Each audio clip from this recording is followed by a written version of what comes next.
როდის გადაწყვიტე რომ იურისტი უნდა ყოფილიყავი?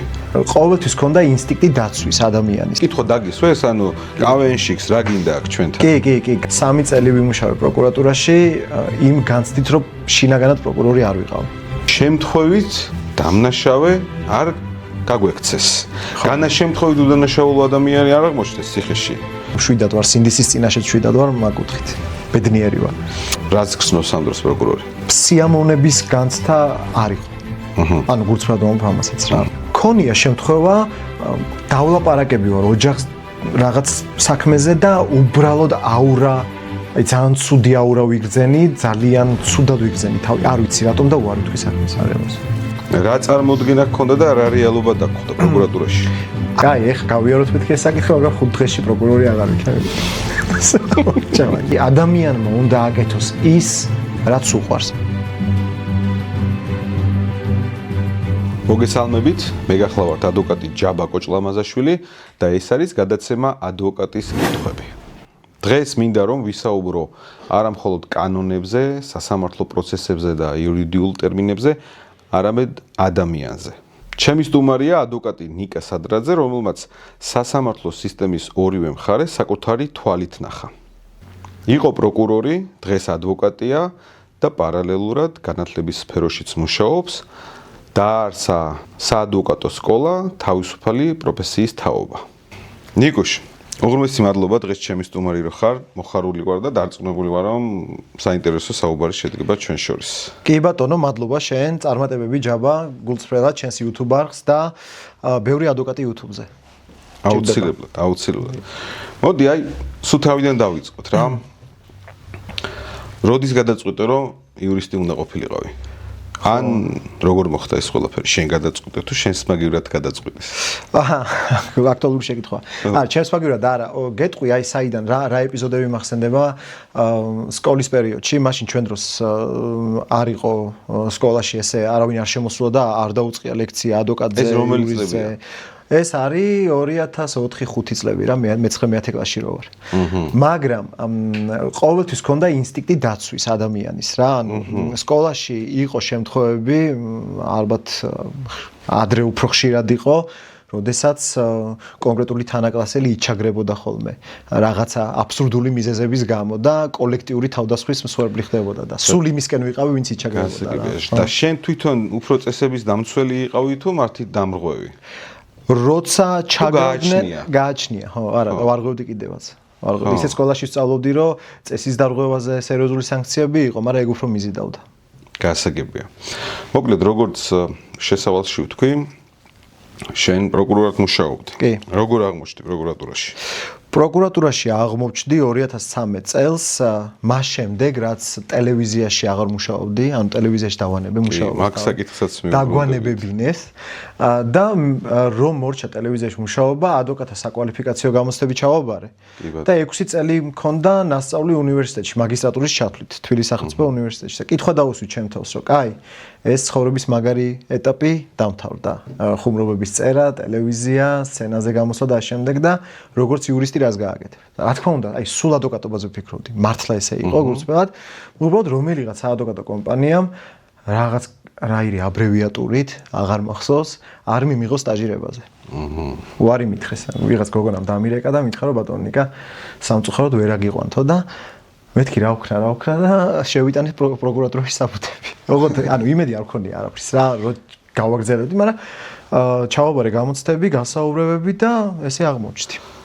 და აი იცოდნენ ამ შენ ანუ მოკლედ რო ვთქვათ კავენში ხო ანუ ეს კითხვა დაგისვეს ანუ კავენშიქს რა გინდა აქ ჩვენთან? კი გასაუბრებაზე რო ბოლო ეტაპის გასაუბრება რო იყო ანუ გამოცდების მერე რო აღმოჩნდი გასაუბრებაზე გენერალური პროკურორი იყო მაშინ არჩილ კბილაშვილი და ნუ მოკლედ პროკურატურის მაშინ კიდე იყო ესე იგი სუბუქი მდგომარეობა ხო და რო შევედი გასაუბრებაზე ანუ სახეებზე შევატყვე უცნაური რეაქცია ჰქონდათ და მე ერთმა აღარ მახსოვს სამართლოს უფროსი იყო თუ ვიღაცა ეხაო გადიო რამე ხუმრობა დაწერე და შემოდიო რა მე უთხარი არა 2 წელი მაგას ვაკეთებდი და აქ სხვა მოლოდინი მაქვს მეთქი და გამოცდა იყო ხო მოკლედ ის ესე იგი საადვოკატო ბიუროში რო რა გიყვანეს რა დღეს ესეთ წარმატებული ადვოკატი ხარ, ის გამახსენდა რაღაცა ცნობილი მსახიობები რაღაც მაგარ როლზე რომ უარს ამბობდნენ, ან არ იყვანდნენ ხოლმე. აუ მაგარი შედარება ხო, აი ხო თლად ეგრეც არა, მაგრამ ნუ ესეა ხო, ანუ მინდოდა რომ ფული მე უნდა გადამეხადა რა, ეგრე მახსოვს. ანუ სტაჟირებაზე უნდა მევლო და მე უნდა გადამეხადა თანხა და მეთქი ალბათ პრობლემა არ იქნება, რა ვიცი და არა, ოდა ძალიან იმედგაცრუებული დავრჩი. მაგრამ აი გულწრფელად გეტყვი, ჯაბა 3 წელი ვიმუშავე პროკურატურაში, იმ განცდით რომ შინაგანად პროკურორი არ ვიყავი. ანუ რა წარმოდგენა გქონდა და რა რეალობა დაგხვდა პროკურატურაში? არანაირი წარმოდგენა არ მქონდა იმ მარტივ მიზეზის გამო, რომ უნივერსიტეტში სწავლის დროს არ უსწავლებიათ ჩემთვის პრაქტიკა. სამწუხაროდ. ანუ შიგნიდან ვერ ხედავდი, როგორი იყო ადვოკატურა, პროკურატურა, სასამართლოშიც არ ვიყავი ნამყოფი უნივერსიტეტში სწავლის. დღეს ასწავლიან? ოდნავ უფრო მეტს, თუმცა არასრულად. და როდესაც აღმოჩნდი პროკურატურაში და ვნახე ის სამყარო და ციხეებზე დავიწყე ციხის ზედამხედველ პროკურორის სამმართველოზე ციხეზე პირველად შევედი და საერთოდ ციხე პირველად ვნახე შოკი იყო რა ანუ მე ამას ვერ გავუმკლავდები პირველი ფრაზა ეგ იყო რომ შანსი არ არის ამას ვერ გავუმკლავდები რატო პირველი იმიტომ რომ სრულიად სხვა სამყარო და პროკურორი მეგონა კოდექსებში რასაც გვასწავლიდნენ რომ პაპკა აიღო პროცესზე წავიდა რაღაც პროცესი ჩაატარა დაბრუნდა სამსახურში და კარგადაა რა, ანუ პროკურორია. თავის საქმე გააკეთა და თავის საქმე გააკეთა და აქ იქ უფროსი რეკავს რაღაცა ვადები თავისთავად, ფსიქოლოგიური გამოწვევა, ეს ბრალის წაყენება, აი ძალიან რთული იყო ემოციურად. და აი იმ პერიოდში რაღაც თავისუფლება რა თქმა უნდა, ეხა კონტროლი ყოველთვის უნდა იყოს ალბათ ესეთ სტრუქტურაში. ხო. ესე ვერ მიუშვებს უფროსი თავის ასე ვთქვათ თანამშრომლებს, მაგრამ ჩემი აზრით რაღაც გარკვეული გადაწყვეტილებების მიღების უფლება უნდა კონდეს პროკურორს. კი ბატონო, კი. ნებისმიერს. კი. ეს კონდა მაშინ იმ პერიოდში. როგორი მომენტია იცი? აი რო გეთქვა რომ მე არ ვთვლი რომ ბრალია წარსადგენი. შეგეძლო გაგეტანა. მე მithქვამს. ხო. რომ ბრალი ამაზე ბრალს არ წაუყენებ. შეიძლება იმიტომ მithქვამს რომ შემწოდებია კონკრეტული ბევრი იყო ესეთი ვინც მეწოდებოდა. მაგრამ აი როგორ იყო? გააჩნია დროს, პერიოდს, გარემოს, სათხარ, ხელმძღვანელი ვინ არის და ამ შემდეგ. ანუ იყო ხელმძღვანელი, რომელთანაც კომუნიკაცია იყო ძალიან რთული. ხო, გასაგები. იყო ხელმძღვანელი, რომელთანაც შეხვიდოდი და სამართლებრივად გაიuliდი საკითხს დაგაკვალიანებდა, გასწავლიდა, რაღაცას მიგითითებდა. მაგრამ თავისუფლება მაღალ ხარისხში, რა თქმა უნდა, პროკურატურაში ობიექტურად ვერ იქნება, იერარქიული სისტემა არის, თუმცა მე მიმაჩნია, რომ პროკურორი მეტწილად თავის საქმიანობაში უნდა იყოს ინდივიდუალურად დამოუკიდებელი. ბევრი შენც ხო იცი, ძალიან ბევრი საქმეა, რომელზეც პროკურორი თავისუფლად უნდა იღებდეს დამოუკიდებლად გადაწყვეტილებას და არ უნდა ჭირდებოდეს ერთთვიანი და ორთვიანი შეთანხმებები და ლოდინი რაღაც გარკვეულ საკითხებზე. იმედია მოვა ეგ დროც. აი პროკურატურა და შინაგან საქმეთა სამინისტრო არის ერთი მხარე. ნუ სასამართლოში და ერთნი არიან რეალურად. სულ არის ლაპარაკი იმაზე, რომ უნდა დავაშოროთ ეს ორი სტრუქტურა ერთმანეთს და ვერა და ვერ გაიყო, მოკლედ. შენი აზრით ეს რეფორმა აუცილებელია, რომ შენთან რომ მოვა გამომძიებელი პოლიციელი გაფუჭებული საქმით ან ბოლომდე გამოუძიებელი საქმით. რომ შენ თამამად უთხრა რომ პატიცემულო მე ამ საქმეს სასამართლოში არ წავიღებ. ან გამოძიებული არ გაქვს, ან შეცდომები გაქვს დაშვებული, მიბრუნდი, გააგრძელ მუშაობა, სიტყვაზე. მე ვფიქრობ, რომ დღეს, 99% საქმეების კარგად არის თუ ცუდად არის გამოძიებული, მაინც მიდის სასამართლოში. კი ბატონო. კი. ხო. ამიტომ აი ამ რეფორმაზე რა სიტყვი? აი გეტყვი. ჩემთან აღარ მოვა, მე იქეთ დამბრუნებელი. არ ვარ მთელი ცხოვრება ის უდავაკეთო რაც მიყვარს, მაგრამ გავიგე შეკითხვა და გეტყვი ჩემ აზრს. პირველ რიგში გეთანხმები იმაში აბსოლუტურად რომ ძალიან ბევრი სუსტი, არასათანადოდ გამოძიებული საქმეები მიდის სასამართლოში. ვიბრძვით და ხანდახან გამომართლებელი განაჩენიდება, ხანდახან და უფრო ხშირად მაგ საქმეებზეც სამწუხაროდ დგება გამომტყუნებელი განაჩენები. თუ კი ბოლომდე იბრძვი და დაუშვათ რაღაც დათმობაზე არ მიდიხარ, როგორც არის საფრთხის შეთანხმება. რომელიც კიდე ცალკე ხაფანგია გარკვეულ საქმეებზე. ამიტომ რა თქმა უნდა პროკურორს უნდა კონდეს იმის შესაძლებლობა, რომ გამოძიებელს უთხრას ამას, აი ამ საქმეს ამ ხარისხით სასამართლოში მე არ წავიღებ და ვერ წავიღებ. ამიტომ ან მტკიცებულებათა სტანდარტის შექმენი, რომ რაღაცაზე ვიდაო როგორც ბრალდების მხარემ, ან შევწყვიტოთ გამოძიება, ან თაროზე შემოვდოთ, რა ვიცი. თაროზე შემოდებაც არ მიყვარს, მაგრამ თუ კი არ იკვეთება კონკრეტული პირის ბრალეულობა, არ არის მტკიცებულებათა სტანდარტი, კაი, გამოძიებას ვერ შეწყვეტ, დაუშვათ, მაგრამ პირი არ უნდა მისცე პასუხისგებაში. რამხელა რესურსი იხარჯება თან? თვითონ იმ ბრალდებულის ფსიქოლოგიური მდგომარეობა, მერე სასამართლო ღმერთმა უწყის საგადაწყვეტილებას მიიღებს, არ არის გამორიცხული და ალბათ მოლოდინის მუხლიდან გამომდინარე, წინასწარი პატიმრობა იყოს 9 თვიანი ბრძოლა და ამ შემდეგ. რატო? ხო? რატო ხდება ეგრე? ხო. ხოლო იმიტომ რომ დაუშვათ უხეშად რო ვთქვათ, ბრალი სტატისტიკა გავხსენით საქმე. ანუ ჩემი აზრით ეს ხდება, იმიტომ რომ ესეთი აზროვნება პროკურატურაში, რომ შემთხვევით დამნაშავე არ გაგვექცეს. განაშემთხვევით უდანაშაულო ადამიანი არ აღმოჩნდეს ციხეში. მოდი ყველა გავუშვათ დამნაშავეს და სავარაუდო დამნაშავეს, რომ შემთხვევით ვინმე არ გამოგვეპაროს. ხო, რაც არასწორი მიდგომაა. მივხვდი გეთახვები, არასწორი მიდგომა არის, ხო, ანუ ნახე, პროკურორის ინსტინქტი გავიგე, რომ დაუშვათ ვინმე არ გამოგვეპაროს, მაგრამ ჩვენ ხო ინსტინქტებით არ მოქმედებთ სამართლის სფეროში, მტკიცებულებათა სტანდარტებით მოქმედებთ და ამიტომ თუ კი ჩვენ ვამბობთ, რომ ამ საქმეზე არ არის სტანდარტი ბრალის საყენების, არათუ განაჩენის, მაშინ უკაცრავად ბატონო გაუნძიებელო, მაგრამ საქმე სასამართლოში ბრალსაც არ წაუყენებ. ჩემი დისკრეციაა ხო, მე როგორც პროკურორი ამბობს, ჩემი დისკრეცია არ წაუყენებ ბრალს და დამთავრდა.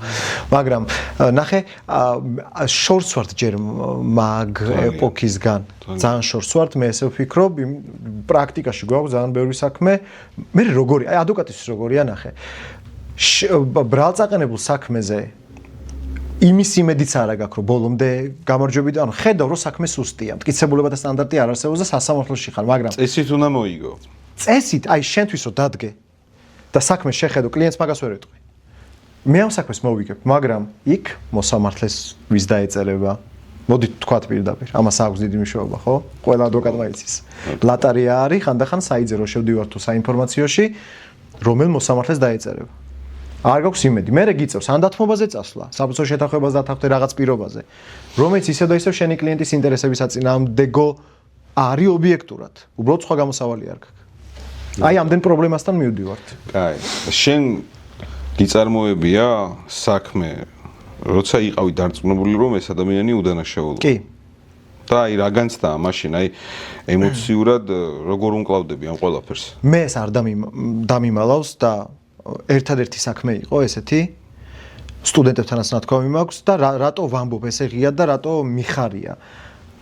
რა მიხარია ოღონდ გეტყვი. ქონდა საქმე, სადაც დარწმუნებული ვიყავი, რომ დარწმუნებული იმაში კი არ ვიყავი, რომ შეიძლება ამ ადამიანს დანაშაული არ ქონდა ჩადენილი. უბრალოდ მართლა არ არსებობდა მტკიცებულებები. ანუ მე თვითონ მკითხულობდი საქმეს და ვხედავდი, რომ მტკიცებულებები არ იყო. წაუყენეთ ბრალი. 9 თვე გაგრძელდა სასამართლოს ხდომები. და საბოლოო ჯამში ჩემზე ადვოკატზე ბედნიერი მე ვიყავი, ოღონდ მართლა ვამბობ. გაამართლა მოსამართლემ. ანუ იმ საღამოს აღვნიშნე. ეგ გამართლებელი განაჩენი. იმიტომ რომ აი რაღაც მომეშვა რა. მოგორა ეს მეტყოლებს შენს ადამიანურობაზე. მაგრამ აი პროკურორი როცა ხვდება რომ აი შენერ მდგომარეობაშია. უდანაშაულოა მის წინაშე ადამიანი უდანაშაულოა, ან ნუ ხვდება რომ არ არის საკმარისი მტკიცებულებები, წესით უნდა გამართლეს. მაინც მთელი ძალით უნდა იბრძოლოს გამარჯვებისთვის? თუ აი რა გააკეთოს? მე მთელი ძალით ვერ ვიბრძოდი იმ საქმეზე. ხო. არ შემეძლო უბრალოდ ფიზიკურად. ფორმალურად ადამიანურად არ სვამდი შეკითხვებს მოწმეებთან, ვიკვლევდი მტკიცებულებებს, მაგრამ ხანდახან იყო ყოველ შემთხვევაში არაზუსტ ყოფილვარ აგრესიული არცეთი ბრალდებულის მიმართ, ღმერთმა დამიფაროს. მახსოვს. არ ხო, კი ბატონო, არასდროს. პირიქით, ადამიანურად მეგობრულად, რა საქმეა, პროცესია.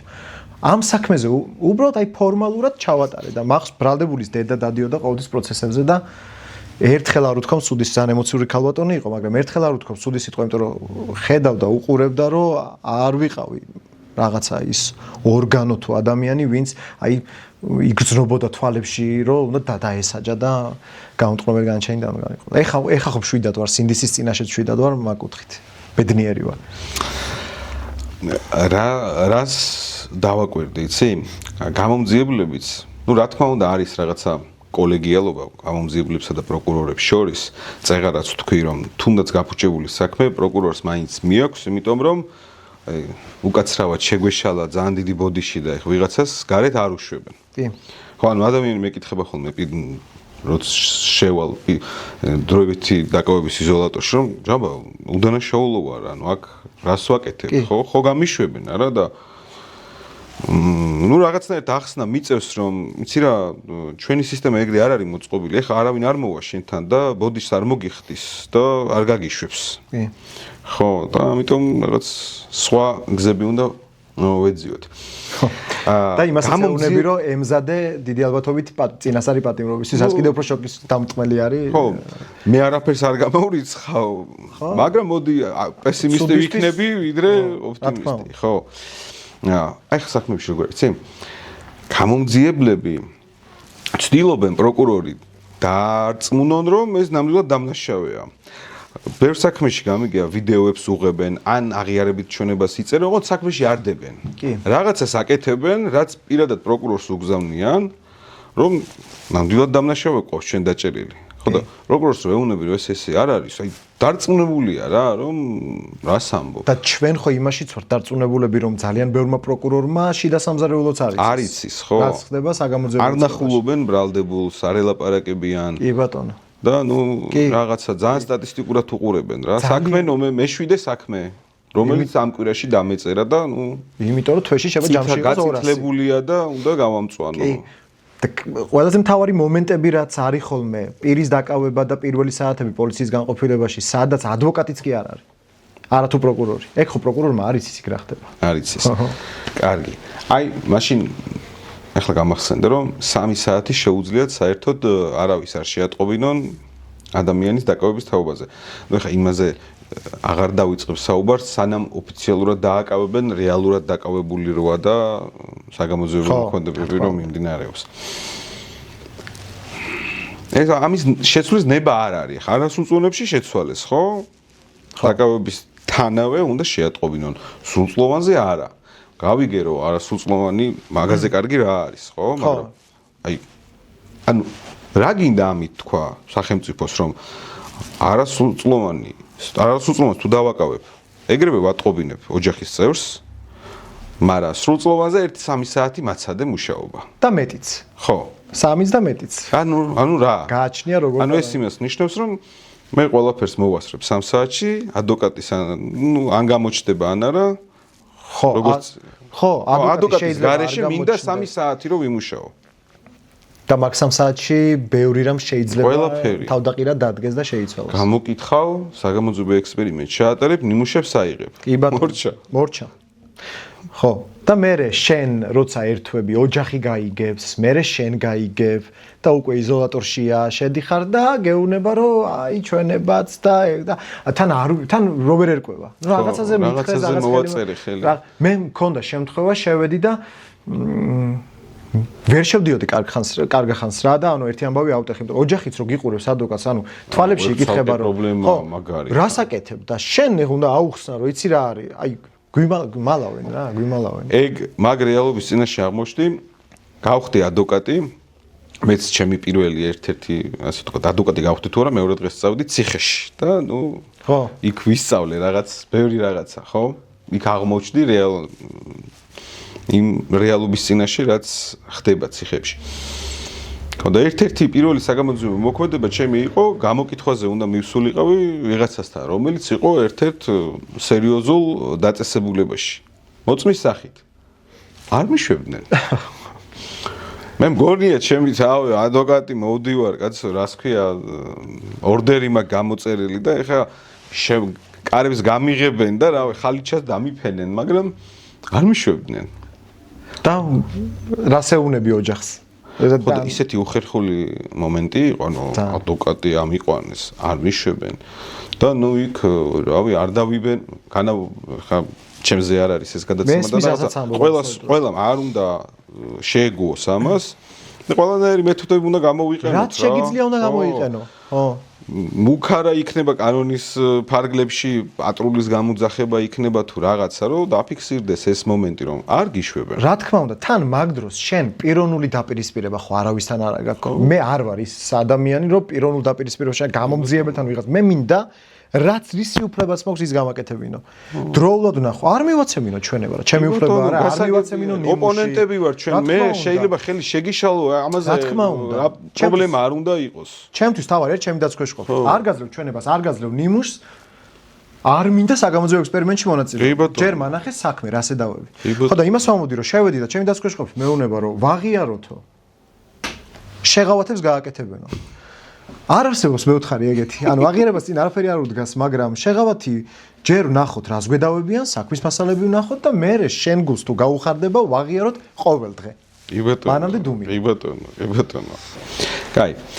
და ერთი კითხვაც აი პროკურატურიდან და შემდეგ სხვა თემაზე გადავიდეთ. ნიკოშ, აი დამნაშავის, როცა დარწმუნებული ხარ, რომ დამნაშავეა, მტკიცებულებები გაქვს, მყარად ხარ საქმეში. ამტკიცებ მის დანაშაულს და მტყუნდება მიდის ციხეში. დიდი ხნით. ეს რა განცდა? ანუ რაც გრძნობს ამ დროს პროკურორი. ხო, აი ისევ ჩემს მაგალითზე უნდა გითხრა. სიამოვნების განცდა არ იყო. ანუ გულწრფელად ვამბობ ამასაც რა.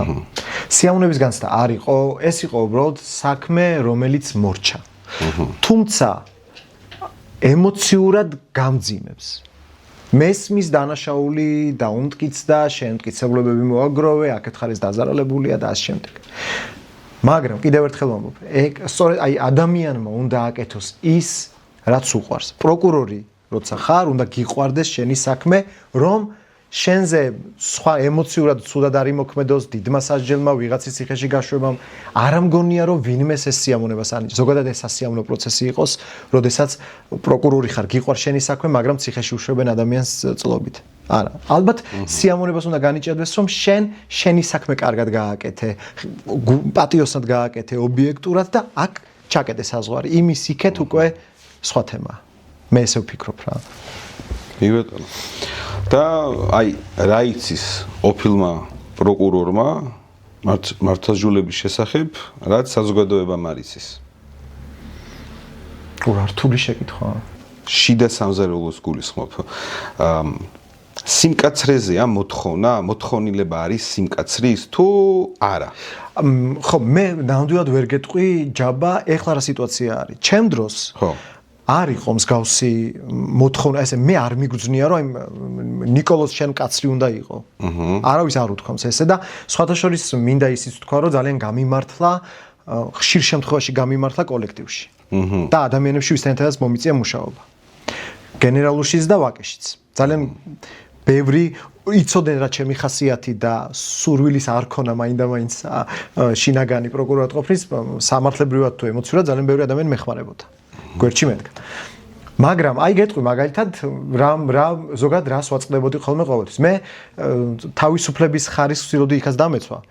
მაგალითად იყო შემთხვევები, როდესაც ჯინსით მივსულ ვარ სამსახურში და შენიშნა მოუწიათ. ჯინსის შარვლით. იყო შემთხვევა გამოსცადე მოკლედ. გამოცადე ხო და ერთხელ მახსოვს ყვითელი ფეხსაცმელები მეცვა. და ერთ-ერთი სამმართველოს უფროსი მეუბნება გენერალურ პროკურატურაში რომ მუშაობდი, რომ ხვალ ამითი აღარ მოხვიდეო რა. არ შეეფერება პროკურორსო ყვითელი ფეხსაცმელებიო და ჩავიცვი არ სამყარებია იმას რო ეძახიან. წვეტიან ტუფლებს რა. აი იქ ჩავიცვი.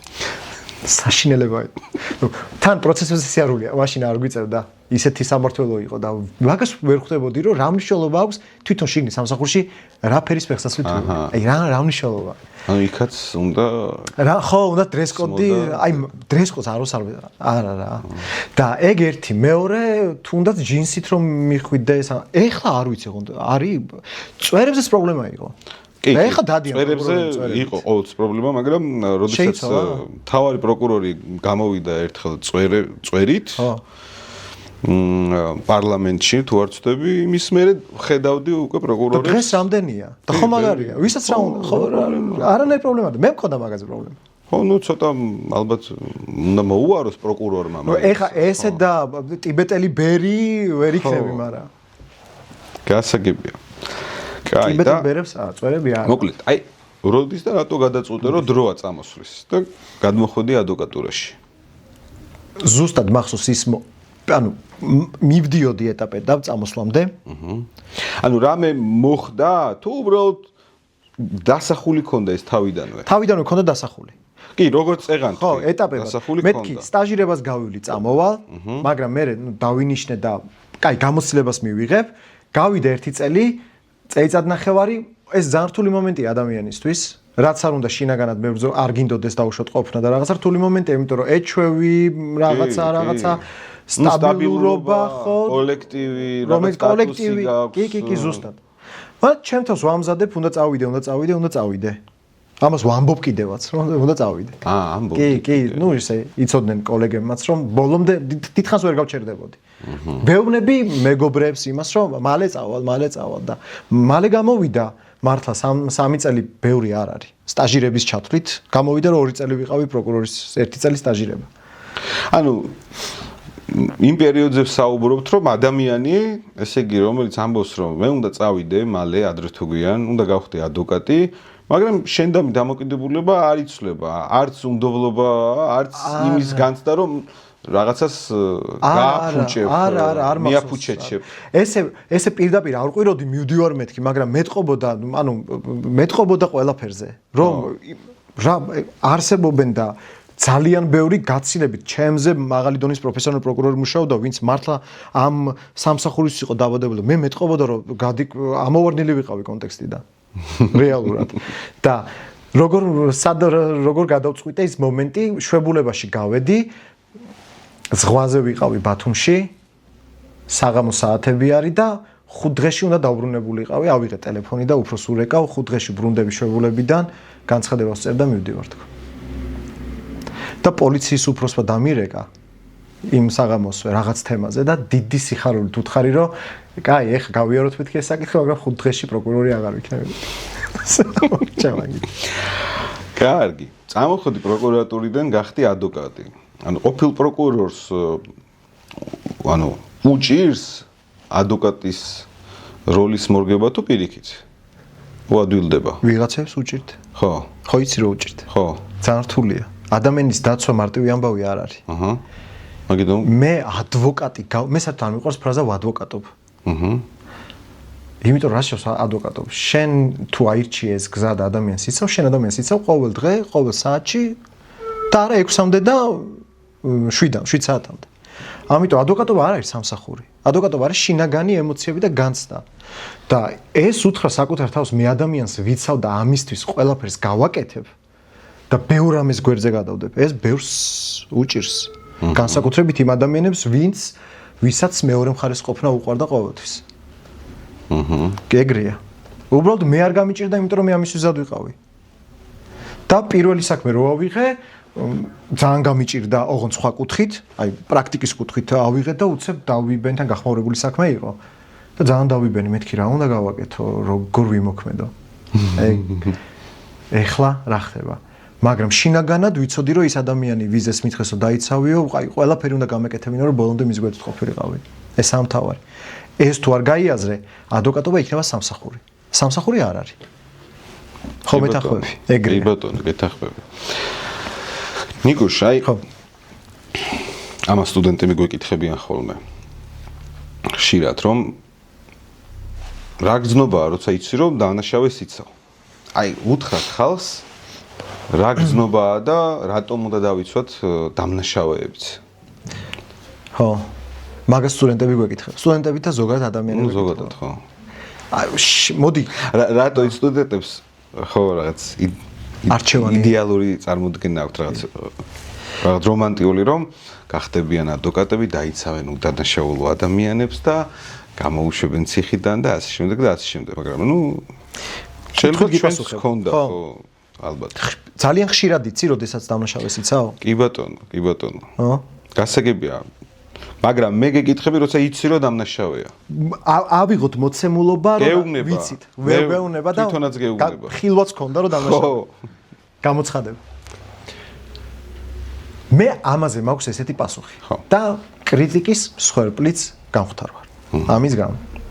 ჩემი აზრით როდესაც ამდენი მოცემულობა იქ ხილვა იყო, თვითონ გითხრა და ამ შემდეგ რომ დამნაშავეა და ამას ვეგუებით, რო გაამართლება ალბათ უფრო კარგი განცდა გეუფლება როგორც ადვოკატს. ეს უფრო დიდი სიამოვნებაა. დიდი სიამოვნება. უფრო რთული რახან არის. უფრო რთული რახან არის. და საერთოდ ჯამში ჩემი აზრით სხვათა შორის გეთანხმები მაგაში და მადლობა ჭიქარი ხარ, მაგრამ ერთად ხო, ნუ რა თქმა უნდა, ეხლა რთული საქმის მოგება უფრო დიდი სიამოვნება, მაგრამ საერთოდ ჯამში მაინც ამ საქმეს დამნაშავეს თუ გავამართლებთ იმიტომ რომ არ იყო ალბათ საქმე კარგად გამოძიებული, ან შენ კარგად იმუშავე, რაღაც ცოტა გაგიმართლა და საკმარისი მტკიცებულებები მოსამართლე იტყვის რომ არ არის საკმარისი მტკიცებულებები, ხო? ეს საბოლოო ჯამში ეხმარება უდანაშაულო ადამიანებს, რომლებიც შეიძლება ზუსტად დამნაშავესთან ერთად, დამნაშავის ნაირად აღმოჩნდეს გისურვებს მიღმა, ხო და ის ადამიანიც უნდა გავამართლოთ. რა თქმა უნდა. კი ბატონო. ხო და უდანაშაულო და დამნაშავის საქმეები ხანდახან არ განსხვავდება ერთმანეთისგან. კი ბატონო. და თუნდაც დამნაშავის გამართლებით ჩვენ მართლმსაჯულებას ვეხმარებით, რომ შემთხვევით უდანაშაულო ადამიანი არ აღმოჩნდეს ციხეში. რა თქმა უნდა, საინტერესო ის არის სხვათა შორის, ეხლა რაც მოვისმინე, მაგ კითხვაზე პასუხის დროს მაგასაც გამოვიყენებ, მაგუთხით მე რადიკალურად პასუხობ ხოლმე. ანუ და როდესაც დაუშვათ დამნაშავე მართლდება, მე როგორ შეიძლება მოგიბრუნდეს ენა და თქვა რომ დამნაშავე იყო? უდანაშაულოა. თუ მაინდა-მაინც ვიღაცა ჩაგვეძიება ესე, ავდგებით და ვიტყვით რომ მე რა ბატონო, აგერ სასამართლომ გაამართლა. მე რაც შემეძლო გავაკეთე და ეს ამერიკულ ფილმებში ეგ მიყვარს. ამერიკულ ხო ინსპირაცია იყო ჩემთვის კიდევ ერთი დამატებითი საადვოკატო. რომელი ფილმი გიყვარს? პირველი ხაისუსველობა არის, ძალიან მიყვარს. 12 განსხვავებული მამაკაცი თავისთავად ძალიან მიყვარს. ბევრი ფილმია, ეხლა შორს წავალ.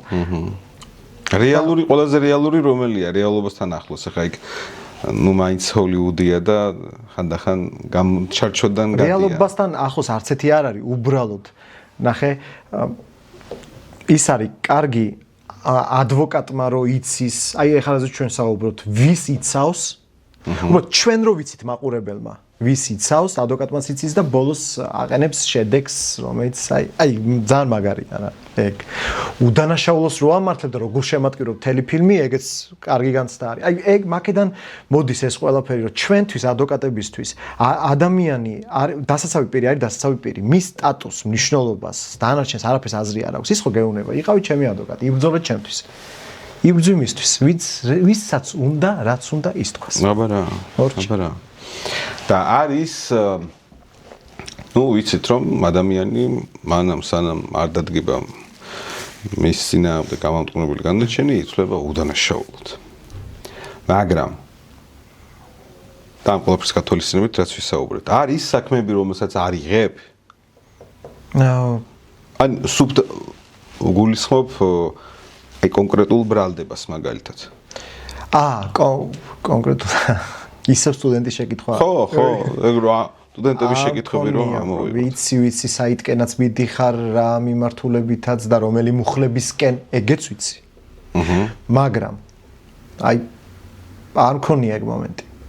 მაგრამ იმის გამო რომ მუხლი არ მომეწონა, ან რაღაც უარი არ მithქონს. უარი მithქონს ბევრ საქმეზე. მრავალი მიზეზის გამო, ეხა რაღაცა პოსტი დავდე პატიმრობის გაუქმების და ვიღაცამ კომენტარი დამიწერა. მარტო ისეთ საქმეებს იღებო, რომელიც იოლიაო და ადვილად მოსაგები არისო და გავიხსენე ეს ადამიანი, ვინც ეს კომენტარი დამიწერა და დამირეკა რომელიღაც რეგიონიდან, იქ უნდა მევლო, თან არა მაინდა-მაინც სისხლის სამართლის საქმეზე და თავაზიანი უარი უთხრა. ნეტა მაგის ფუფუნება გქონდეს ნიკუშ, რომ მარტო მოსაგების საქმეები არ ნეტა იყოს, ხო და არც უყურებ ეგრე, არც ვარჩევ ეგრე მუხლების მიხედვით, მაგრამ ქონია შემთხვევა დავლაპარაკები ვარ ოჯახს რაღაც საქმეზე და უბრალოდ აურა, აი ძალიან ცუდი აურა ვიგრძენი, ძალიან ცუდად ვიგრძენი თავი, არ ვიცი რატომ და უარი ვთქვი საქმის არებას.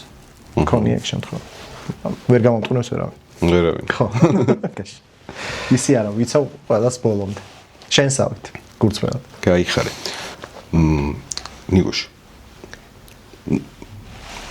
აი 2013 წლიდან ხარ ამ სისტემაში, ხო? კი.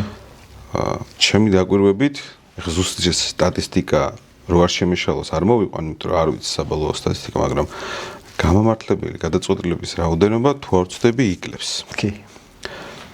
რას ფიქრობ ეს მრისი ბრალია, რა ჩვენ დავსუსტით ისინი გაძლიერდნენ თუ რაშია საქმე?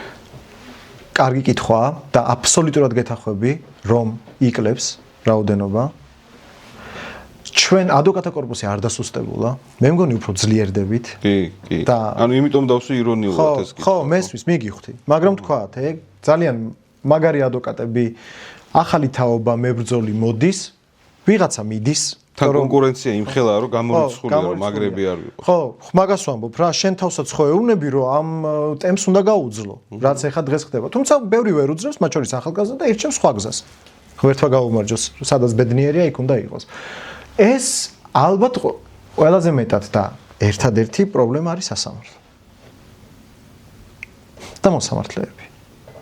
ოღონდ ის მოსამართლეები, რომლებზეც, რა ვქნა ვთქვათ, პირდაპირ პროცესზეც კი ვერ გაიგებს საერთოდ როგორ იხილავს საქმეს. მქონია შემთხვევა, მქონია შეხება ასეთ მოსამართლესთან სამწუხაროდ.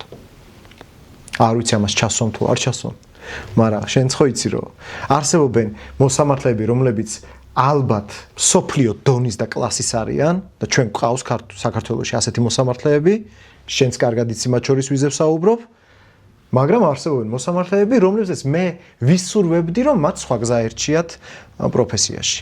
და არა, შენ რომ საკუთარ თავს ეუნები, მე ვეროს ვერ ვიქნები მოსამართლე. ანუ ვიცი რომ ვერ ვიქნები. შანსია გამორიცხულია. ვერ მივიღებ. არ შემიძლია ვერ მივიღებ გადაწყვეტილებას. აი, იცი, დარწმუნებული ხარ გადაწყვეტილებაში. გინდა გამამართლებაში, გინდა გამამართლებელი ალბათ უფრო გიუდვილდება როგორც უფლებადამცველს, მაგრამ იცი რომ დამნაშავეა, ვერ გაამწუნებდი. ადამიანის ბედს ვერ გადავწყვეტ რა. და პროკურორი რო იყავი, არ წყვეტდი? მანდაც ბოლომდე ხო არა? რაღაც სუბიექტურად ვიყავი, სუბიექტური ვიყავი. ვერ გადავწყვეტ, იმიტომ რომ ეს უდიდეს პასუხისმგებლობაა. შენ რო საკუთარ თავს ეუნები, მე უნდა ვიყო მოსამართლე. შენ პირველ რიგში საკუთარ თავს ეუნები, რომ მე ვარ მარტო ჩემ თავთან ყოველგვარი ზეგავლენისგან თავისუფალი. მე არ მეშინია საქმის გახმაურებულობის, რეზონანსულობის, საზოგადოების დამოკიდებულების ბრალდებულისადმი და ასე შემდეგ და ასე შემდეგ. ანუ ექცევიან საზოგადოების ზემოქმედების ქვეშ და მედიაზეც ვისაუბროთ. მედიას რა როლი აქვს ახლა აი ამ საბოლოო გადაწყვეტილებების მიღებაში? მედიას ყოველთვის უნდა კონდეს დადებითი როლი. შეუძლებელია მედიამ საქმეზე შეასრულოს უარყოფითი როლი. არ ვთვლი ეგ ფუნქცია არ აქვს მედიას. მედია უნდა იყოს ობიექტურობის გარანტი. არა, უნდა იყოს. უნდა იყოს, მაგრამ ჩვენ ძალიან ხშირად ვიღებთ მოცემულობას, როდესაც მედიაც სუბიექტურია, მაგალითად მკვეთრად ანტი დამოკიდებულებით საქმის ბრალდებულებისადმი და სიუჟეტებით შესაბამისია, ან საპირისპიროდ. ანუ ცალსახად სუბიექტური. როდესაც პირიქით მედია უნდა აშუქებდეს ობიექტურად და პირველ რიგში იმისთვის რომ არ დაიღოს ბრალდებული უფლება. თუმცა ნახეთ როგორ ხდება გახმაურებულ საქმეზე. წინასწარ დგება განაჩენები. ხო? ხო ესეა. ეგრეა. და ვინ უწყობს ამას ხელს? ხშირად და ხანდახან, არ ვიცი, რომელიც გესიამოვნებთ ნებით უნებლიეთ მედიაც და საზოგადოებაც. უფრო უნებლიეთ ალბათ ხა არ მგონია რომ რაღაც ინტერესი შეკვეთილი სიუჟეტი თუ არ არის, მაგრამ საზოგადოების განწყობაზე ხო ეს მოქმედებს, მაგრამ იმათაც რა გააკეთონ ახლა კომენტარებს. რა გააკეთონ აქტუალური თემა, აკეთებენ სიუჟეტს. მესმის, მაგრამ ნახეთ, სადმე არის რაღაც ბალანსი იდეალური და მე ესე ვფიქრობ, ყოველთვის რამდენჯერ ყოფილი, შენც მეც ყოფილი ვარ მაგის ხერხი, რომ საზოგადოება ბრალდებულთან ერთად ლანძღავს ადვოკატსაც. პირველივე დღეებში, სანამ განაჩენი იქნება. როგორ იცავ ამ კვლელს, ყაჩაღს, ნაძირალას და ასე შემდეგ. მაგრამ დაცვის უფლება ყველას აქვს ეს ერთი. და მეორე, ჩემი ოცნებაა, ჩემი დიდი სურვილია, მართლა მივიდეთ იმ და ალბათ განვითარების ერთ-ერთი ეტაპი ეს არის, რომ ჩვენ ხო საუბრობთ და გვჭირდება საზოგადოებას განვითარება, სახელმწიფოს განვითარება. მივიდეთ იქამდე, რომ ყველას პროფესიას პატივი ვცედა. ვინც ილანძღება, ვინც იწერება, ადრე თუ გვიან, იმასაც ადვოკატი დაჭირდება. ადვოკატის მაშინ ვლანძღოთ ექიმები იმის გამო ახალი კანონის ცუთხავს ოპერაციას უკეთებენ ახალი კანონის გათვალისწინებით ყველას დასჭირდება ადვოკატი ვინც ილანძღება სოციალურ ამიტომ ჩვენ უნდა ვიცხოვროთ ისეთ გარემოში სადაც მედია თავის როლს შეასრულებს საზოგადოება ობიექტურად შეხედავს ვიღაცა კი ბატონო იტყვის ღმერთო ჩემო რა ცუდი ფაქტი მოხდა მაგრამ დაველოდოთ სასამართლო გადაწყვეტილებას რომელი სასამართლოს გადაწყვეტილებას და იმ მოსამართლის რომელიც თავისუფალია და დამოუკიდებელია აი ამ მოცემულობაში რო ვიქნებით წარმოიდგინე რამხელა ნირვანა და 60 არის. მაგრამ როდის, არ ვიცი. ერთ-ერთი წიგნებიდან რაღაც სიუჟეტი დახატე ახლა. ხო ეგ არის. ხო ეგრე უნდა იყოს, ეგრე უნდა იყოს. კი ბატონო, ეგრე უნდა იყოს. და აი ძალაუფლება, ну ჩვენზე ვილაპარაკოთ. საქართველოში ადამიანებს აფუჭებს? ძალაუფლება? ხო. კი. არა? კი, აფუჭებს და ანუ არ შეიძლება რომ არ გააფუჭოს. ძალაუფლება მარტო შენ ხო არ გაგაფუჭა? შენ ხო ქონდა ძალაუფლება? ქონდა. რავი რა ძალაუფლება მქონდა. ხო, პატარა, მაგრამ პატარა ძალაუფლება მქონდა. ხო, ქონდა. როგორ არ ქონდა? ხო, არ გამაფუჭა. არა, ღმერთო დამიფაროს. ხო. მაინც ის ვიყავი, რაც ვიყავი. გასაგებია. მაგრამ ალბათ მაინც შენზე ის იმან იმოქმედა რომ იცოდი რომ დროებითი სტუმარი იყავი აქ და ხო, მაგრამ როდესაც არიცი ხო, რომ დროებითი ხარ. ხო, რატო? აი თუნდაც ეს რა ჩვენი ეპიზოდი ცოტა მოგვიანებით გავა, მაგრამ გორში მომხდარი ინციდენტი. ანუ რაღაც ფორმა, სტატუსი, რაც გაძლევს ძალაუფლებას. რატო უნის ადამიანს ასე ძალიან ანუ რატო ფიქრობენ ძალაუფლების მქონე ადამიანები რომ ისინი ვიღაცის უფროსები არიან გაუვათ და პატარა გადაცდომებიდან დაწყებული დიდ დანაშაულებამდე ამ ყველაფრის გაკეთება შეუძლიათ და რომ ყველანაირი ასე ყველაფერი გამართლებულია დამნაშავის დასაჭერად და მის გასამართლებლად ყველანაირი მეთოდი და პრობლემა საიდან იწყება დაასრულე კი შენ რაზეც საუბრობ ეგ ხო ამ ჩვენს რგოლს ეხება მართლმსაჯულებას და ძალაუფლებას ხო არის კიდევ ვიღაცა იქ პოლიტიკოსი გახდა ვიღაც მინისტრი და ძალაუფლებამ ბოლო მოუღო ისე რომ თვითონაც არ უნდოდა და ვერც წარმოედგინა არის ეგეთ შემთხვევაში სულ ეგრეა ჩვენი დამოუკიდებელი საქართველოს ისტორიის მანძილზე სულ ეგრეა და თავიდანვე მართლმსაჯულებას და პოლიტიკას და სისტემებს ყოველდღიური ცხოვრება აიღე ოჯახები აიღე. სადაც ვიღაცას თუ ძალაუფლება აქვს ოჯახში. როგორ დომინირებს მეუღლეზე თუ შვილებზე. პირობითად ვამბობ. აი მაქედან დაიწყე. მეზობელს რომელსაც ფული არ აქვს და ცუდად არის ზოგიერთი როგორ შეხედავს ფანჯრიდან რომელსაც ფული აქვს. და ქვემოთ მანქანა უდგას კარგი. მაქედან იწყება. სკოლაშიც ეგრეა. სხვათა შორის მე კარგად სწავლობ შენ ცუდად სწავლობ ჩემი ძალაუფლების ნიშანია და მე შენზე მაგარი ვარ და გავადრო და შენს არსად არ იქნები და ის აი ნახე რა ეგრეა ყველგან ქუჩაში მანქანით მოძრაობ და ვიღაცა დაგისიგნალებს მაგარი მანქანიდან ხო და რა გიქოს ადვოკატი რო გავხდი ჩემი პირველი მანქანა პრიუსით რო დავდიოდი იყო ეს ხედავდი ზოგიერთის გამოხედვაში რომ ეს თუ მაგარი ადვოკატია პრიუსით რატო დადის? კი, რატო მე? ნერვი მეშლებოდა თო. ხო, ნერვები გეშლებოდა და ის ადამიანი, ვინც მაგას ფიქრობს, იმას რო ძალაუფლება კონდეს. ნახე რა სიზამს? ხო, და მე საერთოდ პროცესზე რო რაღაცა გამარჯობა. მე საერთოდ არ ყავს მანქანა და რამდენს უთქვამს და უფიქრი, მოხდა ეგ მე არ მადარდეს. რო არ ყავს მანქანა, მე რა პარკინგზე არ ნერვიულობ და ასე. მაგრამ რამდენ კლიენტს უთქვამს რომ შევატყვე რომ აი მანქანის გარეშე ადვოკატი რატო მე რა რომ ავტობუსით მოვედი დაუშვათ ეგ ერთი და აი მაგაზე გეტყვი ძალიან მარტივი მაგალითი საქმე მქონდა ჯგუფური ყაჩაღობის ჩემი პირველი გამართლებელი განაჩენი რაზეც დადგა და სანამ პროცესები დაიწყებოდა შეხვედრები მქონდა ოჯახებს შეხვედრაზე მივედი ჯინსები და კეტებით და რაღაცა მაისურით გამომართლებელი განაჩენის მერე გამომიტყდა ოჯახის წევრი. რომ მოხვედიო შეხვედრაზეო ჯინსები და კედებით. პირველი რაც ვიფიქრეო, ამან ვინ უნდა გაამართლოს. არა და გავამართლე მე.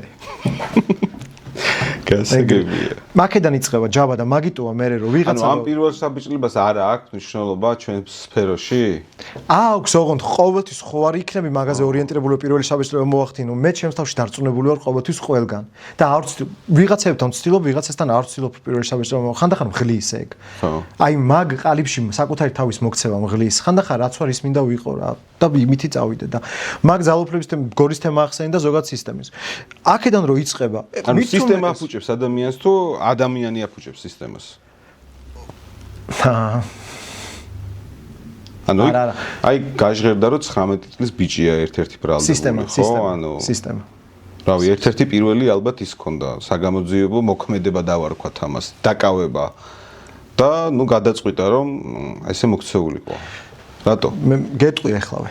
ფორმა, ხო, ალბათ. ძალაუფლება ეგ, ანუ შენ როდესაც რაღაცას არასწორად კომპლექსი ქონდა რაღაცას აკეთებდი და უცებ ფორმა გაქვს და უცებ შეგიძლია ვიღაცას წაავლო ხელი, ეს ძალიან დიდი ცნებაა. მე საერთოდ ვერ ხვდები გურწმენად ვამბობ ადამიანის ხელი რატომ უნდა დაარტყა. ვერ ხვდები. ნუ თუ თავს არ იცავ რაღაც არ ხდება. ისე მიხვიდე და ხელი გაარტყა, მით უმეტეს უხშე დამნაშავე. უხშე დამნაშავე, არ დამნაშავე თუ არის შენი ადამიანურად სახში რომ მიხვალ შვიდად რომ დაიძინო, შენი საქმე გააკეთე და თუ დამნაშავეა სასამართლო თავისას მისცემს, ხელს ურტყავ. რამხელა ძალაუფლებას გრძნობ მაგ დროს, რომ ეს შენ შეგიძლია. და სისტემა ადამიანებისგან ხო შედგება. ოღონდ სისტემა ცალკე რო აიღო, შენ ვერასდროს ვერ იტყვი რომ ეს ადამიანებისგან შედგება. იმიტომ რომ სისტემა აძლევს ამ ყველაფერს ერთიან ფორმას. და ეს არის სისტემა. ამიტომ ყოველთვის ვამბობ რომ სისტემაში როცა არის ადამიანი, იმან ინდივიდუალიზმი არ უნდა დაკარგოს. შინაგანი რაღაც არ უნდა დაკარგოს და თუ კი ხედავსო სადღაც უსამართლობაა, უნდა შეეწინააღმდეგოს. ესე ჯანსაღდება სისტემა, რომელიც ჯერ ვერ გამოჯანსაღდა ვერასდროს ვერსად. სამწუხაროდ. ვერასდროს ვერსად, ხო? შენ თუ სისტემაში მიდიხარ, შენი პირველი მიზანი უნდა იყოს რაუდენ პარადოქსულადაც არ უნდა ჟღერდეს, არ დამორჩილება. ანუ საკუთარ თავს უნდა უთხრა, რომ მე მივდივარ სისტემაში, მაგრამ მე ამ სისტემას არ დავემორჩილები. ეს შესაძლებელია? ხო და ნახე, შეიძლება. აი იქ რაღაც კოლექტიური ინსტინქტი იყო რა. იქ პირველმა რო დაარტყა, მეორე, მესამე, მეოთხე, მეხუთემ და მეექვსემ თავი ვალდებულად ჩათვალეს, რომ ხელი გაერტყა, თორე რა აუცილებლობა იყო. ზუსტად მაქამდე მივდივარ. პრაქტიკულად არ შეიძლება რო არ დაარტყა. თითქოს ესეთი განცდა. კი ბატონო, რატო? იმიტომ რომ სისტემაში ჩვენ წავედით და ჩემ დიდი პატივისცემა კარგ გამომძიებლებს და პოლიციელებს, ვინც იცის, ხო, რა თქმა უნდა, თავის საქმე უნდა აკეთოს ისე რომ ბრალდებს არ უნდა უყვიროს ელემენტარულად. მაგრამ ეს არ ეხება ნებისმიერ სისტემას ეხება. შენ თუ შენ თავს ეუბნები რომ მე მივდივარ, მაგრამ არ დავემორჩილები. კი ბატონო, პრაქტიკულად შეუძლებელია არ დაემორჩილო, მაგრამ კრიტიკულ სიტუაციაში შენ ადამიანს ხელს არ დაარტყა. იმიტომ რომ გახსოვს ის ფრაზა, რომ არ დავემორჩილები. და როდესაც ხედავ რომ კოლექტივი ურტყამს, შენ განზე გადგები მინიმუმ. მესმის ისი ძალიან რთული ადამიანურად კოლექტივს უთხრა შეჩერდით, მაგრამ მინიმუმ შენ ხელს არ დაარტყა. და თუ არ დაარტყავს, ხო, თუ უფრო სეტყვის საერთოდ რაც მოხდა, ან კიდე უფრო შორს წავა, ასეთ ადამიანს თვითონ მაგ სისტემაში აქვს წარმატების საშუალება? და თუ არ მოხდენ არა, მე იმას კი არ ვამბობ, რომ ისე წარმატებას, კარიერულ წარმატებას ვერ მიაღწევენ და წინსვლა არ ექნება, მაგრამ ჩვენ რეალობაში შეიძლება არ კონდეს. არ კონდეს. მაგრამ შენ ბედნიერი წამოხვიდე, არა უშავს. შენ ბედნიერი უნდა იყო, როდესაც დაინახო, რომ ამის გამო დაგიპირისპირდნენ. იცი რამ ხელა სიამოვნებას იგრძნო? კი. ძალიან დიდს. კი. გვისმენთ ადამიანებო, რომლებიც აღმოჩნდებათ ასეთ ვითარებაში, როდესაც არა აქვს მნიშვნელობა ადვოკატი ხარ, მოსამართლე ხარ, პროკურორი თუ გამომძიებელი, როდესაც ბოროტებას და დანაშაულს ებრძვი, ამას დიდი სიამოვნება არ არსებობს. როდესაც სიმართლის ხარეს ხარ? როდესაც სიმართლის ხარეს ხარ, კი. კი.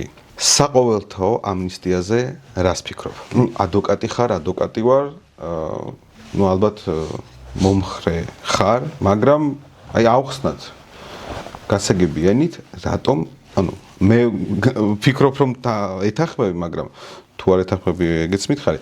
რას ფიქრობ? აუცილებელი არის თუ არა რომ ყოველ 15-20 წელიწადში ერთხელ სახელმწიფომ პარლამენტმა გამოაცხადოს საყოველთაო ამნისტია. ფართო მასშტაბიანი, მე არ გულისხმობ ყველანი გამოუშვეს ციხიდან. კი. ისეთი ამნისტია, რომელიც 2012-ში იყო, მაგის მსგავსი. კი. სასიცოცხლოდ მნიშვნელოვანია. სასიცოცხლოდ მნიშვნელოვანი. პირველი რატომ? ეს არის ჰუმანიზმის დიდი გამოვლინება სახელმწიფოს მხრიდან და სახელმწიფო უნდა იყოს ჰუმანური. სახელმწიფო უნდა იყოს ჰუმანური პატიმრების მიმართ. პატიმარი და პატიმრობა ეს არ არის ცხოვრებისეული განაჩენი. და იმედების გადაწურვა. ბევრი უდანაშაულოზის. ბევრი დამნაშავე. მაგრამ იმ დამნაშავესაც აქვს მომავლის იმედი, უნდა კონდეს. ის დამნაშავეც ნანობს და განიცდის რაღაცას, რაც გააკეთა. ჩვენ რა სახელმწიფომ თუ უთხრა რომ შენ წლები მოგიწევს 4 კედელში ყოფნა და მე არ ვაპირებ შეღავათების გამოყენებას. ის საზოგადოებას შეიძლება ჯანსაღად ვერ დაუბრუნდეს ის პატიმარი. ამიტომ ჰუმანიზმი ნიშნავს პირიქით შეიძლება უფრო ჯანსაღი საზოგადოება მივიღოთ. ხო, ამ ადამიანს გეთანხმები ახლა აქ ყველას ვერ გამოუშვებ, რა თქმა უნდა, მაგრამ ესე ამ ლოგიკით ყველასაც ვერ დატოვებ ციხეში. არ უნდა დატოვო. ამიტომ სულ როგორც თემა ჩამოვარდება ამნისტიაზე, როგორ გული ამიჩქარდება ხოლმე, იცი, გამახსენდება ჩემი დასკვეშყოფები, იქ როდის იმას მოუწევს გამოსვლა, და მინდა რომ ბოლომდე და ვერ მივიღეთ ეს ფართომასშტაბიანი ამნისტია. იმედია მივიღებ და ადამიანები გავრენ გარეთ, მეუღლეები აროდებიან, შვილები და იმას სხვა ცხოვრების დაწყება უნდა. იქნებ უნდა სხვა ცხოვრების დაწყება და მიუცეთ ეს შანსი ადამიანს. ანუ 10 წელი რო აქ ადამიანს მისჯილი და არ ვიცი, 1/3 რო გამოაკლდეს მაგალითად. აი რა 8 წელი რო იჯდეს სიტყვაზე 8, 7, 6 რო იჯდეს 10-ის ნაცვლად. ანუ აი მე გეტყვი 8 წელიწადია ზის, ხო და 2 აქვს დარჩენილი. მოვაკლოთ ის 2 წელიწადი და გამოვუშვათ. რატო ვამბობ? იქნებ იმ 2 წელიწადში, რომელიც 8 წელი იბრძოლა, საკუთარ თავს უთხრა რომ არ დანებდე, არ შეიცვალო, არ გატყდე. ხო.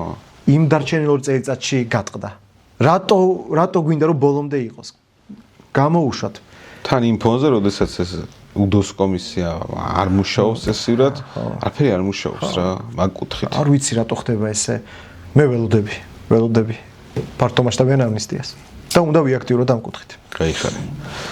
კარგი, ნიკუშ, გადავიდეთ იმ ნაწილზე, საგანმანათლებლო ცენტრი დაარსე, რომელსაც ქვია თავისუფალი პროფესიის თაობა. კარგი. აი, generation მითხარი როგორი ახალგაზრდები ყავს დღეს, როგორ ადამიანებს სურთ იურისტობა, რა აკლიათ, რა არ აკლიათ, შენ დროს და შედარებები რო გავაკეთოთ რა. რა განსხვავება შენ სტუდენტობასა და ამ ბავშვების სტუდენტობას შორის? პირველ რიგში მადლობა ამ შეკითხვისთვის და რატო მადლობა? იმიტომ რომ ამაზე შემიძლია ვისაუბრო კიდევ უფრო დიდი ემოციით. ჩემი შინაგანი მოთხოვნილება არის თუ კი რა მცოდნა და გამოცდილება გამაჩნია სხვებს გავუზიარო. ბედნიერება ამაშია. ამაზე თავხდებით. შენ ციციეკ. და ამას იმიტომ აქ დამღლელია. გემატება საქმე, უძილო ღამეები, მაგრამ ამას დიდი ბედნიერება არ არსებობს. მე მქონდა წლები იდეა თქონოდა საკუთარი საადვოკატო სკოლა, თავისუფალი პროფესიის თაობა, GNF-ი, ანუ თავისუფალი თაობა, Generation F-ი და რთულად დავიწყე. არაფრისგან დავიწყე. მიუხედავად ძველი გამოცდილებებისა, მაგრამ დღეს ვარ ძალიან ბედნიერი და ამაყი, რომ ვარ ამ ეტაპზე. აი, კითხვა დასვი როგორი ბავშვები არიან. ხმამაღლა ვიტყვი და ყველგან ვიტყვი. სკოლის მოსწავლეებით დავიწყებ. 13 წლის ბავშვი წყოლია. 14-ის და ეს ამასაკის. არ ვიცი ამხელა რესურსი, ენერგია, ტვინი, ანალიზის უნარი, ბრძოლის უნარიანობა საიდან აქვთ? მართლა არ ვიცი. და წინა სასამართლოს სხდომას აღკვეთს და რაღაცებს ვასწავლი. ითვისებენ კი არა. უბრალოდ ვუყურებ და გაოგნებული ვარ და ბედნიერი ვარ. კი, მეც რო უყურებ შენ ვიდეოებს, მიკვირს რო უყურებ, მეთქი ეს ლიცენზია ხო არა აქვს?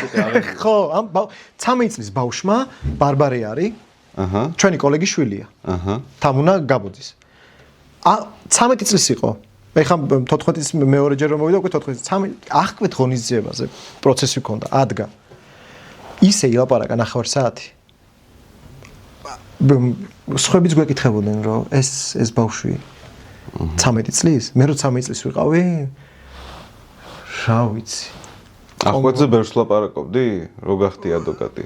კი, რო გახდი კი, უცამე წლის ვიღაცას ახვეთი რომ და აი ესეთი ბავშვები მოდიან, სტუდენტები მოდიან და ჩემთან ისეთი სტუდენტები მოდიან ჩვენ საადვოკატო სკოლაში, რომლებსაც აი თვალებში ეთყობათ რომ კედელს გავანგრევ, მასწავლე დედას უტირებ, მინდა ვიყო ინდივიდუალური, მინდა მქონდეს ჩემი ხელწერა და მინდა ვაკეთო აი ამ სფეროში რევოლუცია მოვახდინო და ეგ მაძლევს აზარს. მოკითხვა ბავშვებს ყველას. ძალიან კარგი. მიხარია. აი ამიტომ მაგარი თაობა მოდის. კი, მებრძოლი. ხო და მე არ ვფიქრობ რომ ეს თაობა როცა სისტემაში წავა, საკუთარ თავს არ ეტყვის რომ არ დავემორჩილებიო. შვენიერია. და რას ფიქრობ, ანუ ჩვენი პროფესია რა მომავალი აქვს ზოგადად, როგორც პროკურორები გასაგებია ხა ყოველთვის იქნებიან, მაგრამ ადვოკატებს რა მომავალი გვაქვს? ყველაფრის გათვალისწინებით რა პრობლემებზეც ვისაუბრეთ და თქვათ AI-ის ასე ვთქვათ გამოჩენით, ანუ რამე გვემუქრება ადვოკატებს? ადვოკატებს ჩანაცვლება? მე იმედი მაქვს რომ არა, მაგრამ შეიძლება გარდაუვალი იყოს ეგ ამბავი წლების მერე. მაგრამ უყურე, სულ არის აი უპილოტო საფრენი აპარატები, ხო? მაგრამ მაინც ამბობენ რომ ეს არის უსაფრთხოებისთვის, ადამიანს ვერავინ ვერ შეცვლის ბრძოლის ველზე.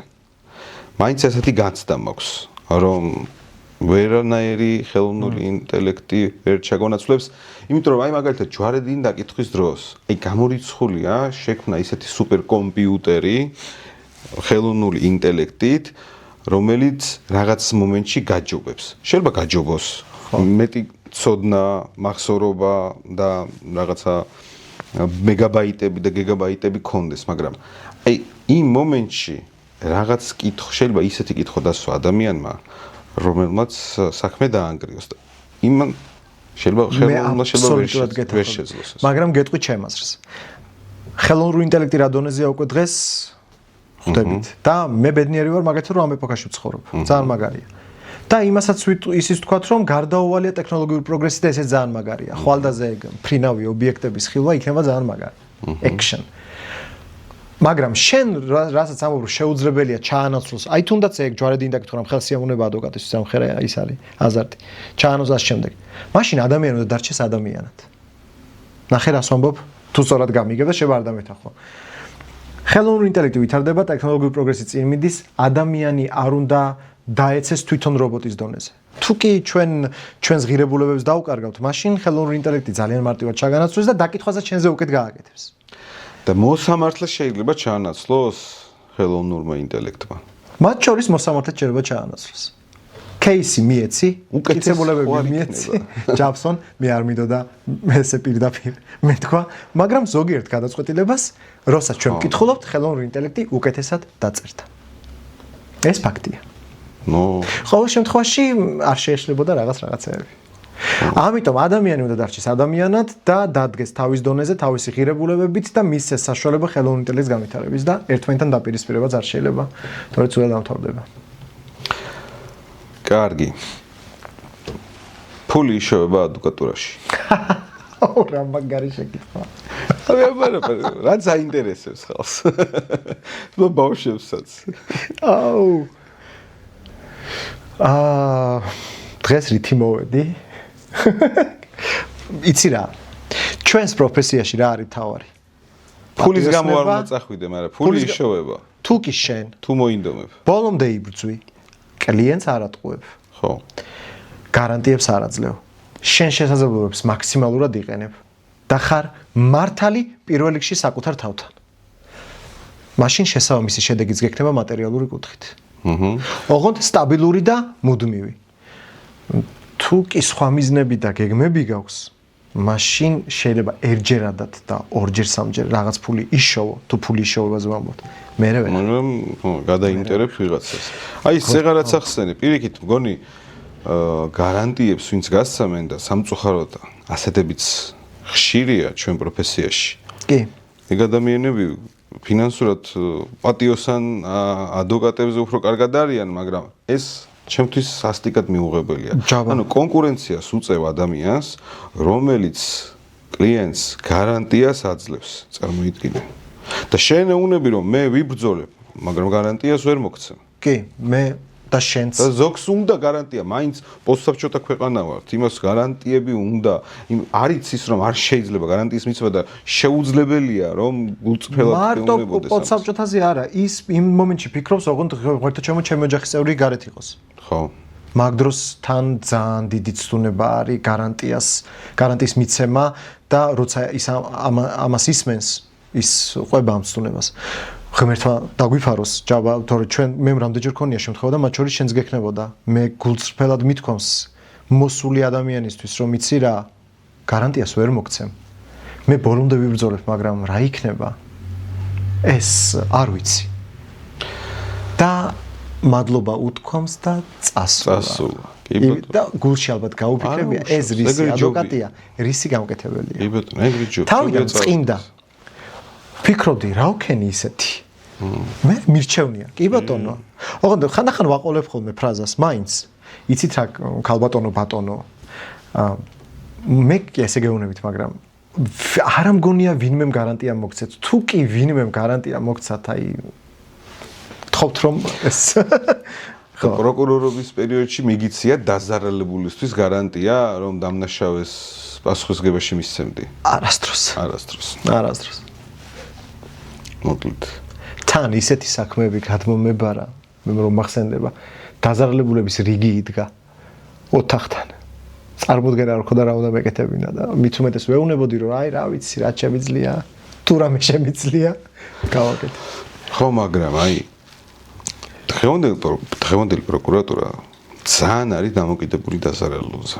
ძალიან არის დამოკიდებული რას გულისხმობ.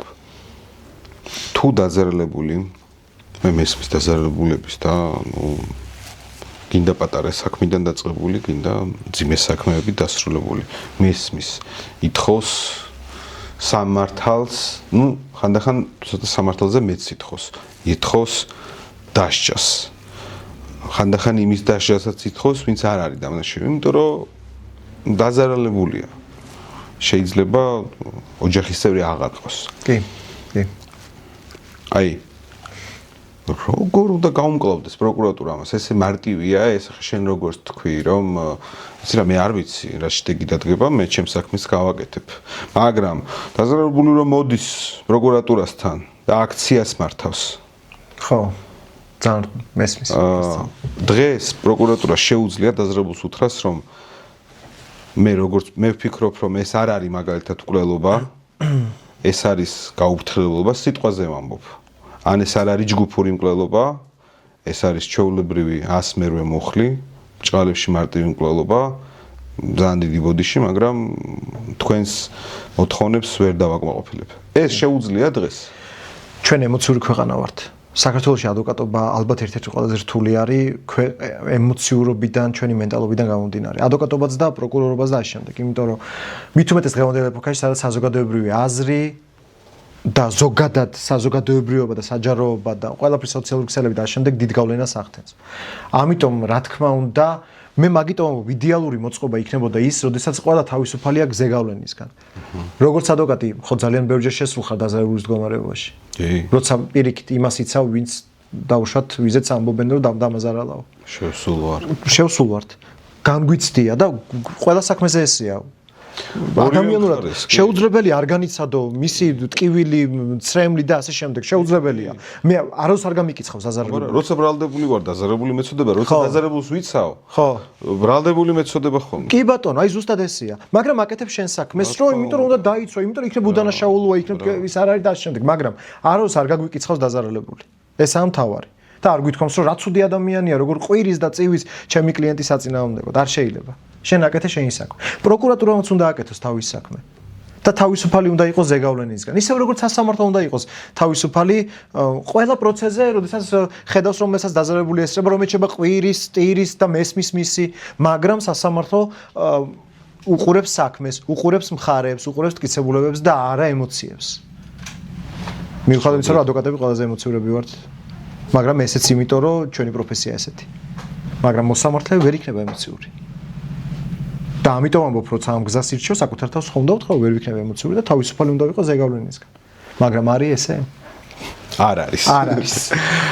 ამ ხიარულ ნოტაზე ხიარულ ნოტაზე ნიკოშ უღრმესი მადლობა. მადლობა. ორზანებისთვის ძალიან საინტერესო გულახდილი საუბარი შედგა ჩვენ შორის. მიხარია რომ შეგეხმიანე და დაგპატიჟე ჩემ გადაცემაში და რა ვიცი წარმატებას გისურვებ ყველანაირი მიმართულებით. ძალიან მაგარი ადვოკატი ხარ, ძალიან მაგარი ლექტორი ხარ, ძალიან მაგარი ადამიანი ხარ და დარწმუნებული ვარ რომ ყველაფერში სერიოზულ წარმატებას უდიდესი მადლობა. წარმატების მიღებას გააგრძელებ. უდიდესი მადლობა ერთ-ორ სიტყვას მეც გეტყვი. ასევე ჩემი წლებია ვიცნობთ ერთმანეთს და შენი ბრძოლის უნარიანობა, შენი კრეატივი მათ შორის და ეს თუნდაც ეს წამოწყება ბევრისთვის არის მაგალითის მიმცემი, მოტივაციის მიმცემი და ასე შემდეგ, ზოგადად რასაც აკეთებ შენი დაცქვეშყოფებისთვის, რომ მომწერე ფიქრიც კი არ დამჭირდა და ძალიან ბევრი მიზეზი გვაქვს. აქვს პირველ რიგში რომ შენთან მოვდიოდი და მეორე ის რომ ადვოკატებმა უნდა დავიწყოთ ამ ყველაფრის ათვისება, ასეთი პლატფორმების გამოყენება მნიშვნელოვანია და სათქმელი უნდა მივიტანოთ საზოგადოებამდე და ჩვენს კოლეგებამდეც და მოკითხო ყველა კოლეგას და პატივისცემა. კაი ხარ. მადლობა შენ ძალიან დიდი.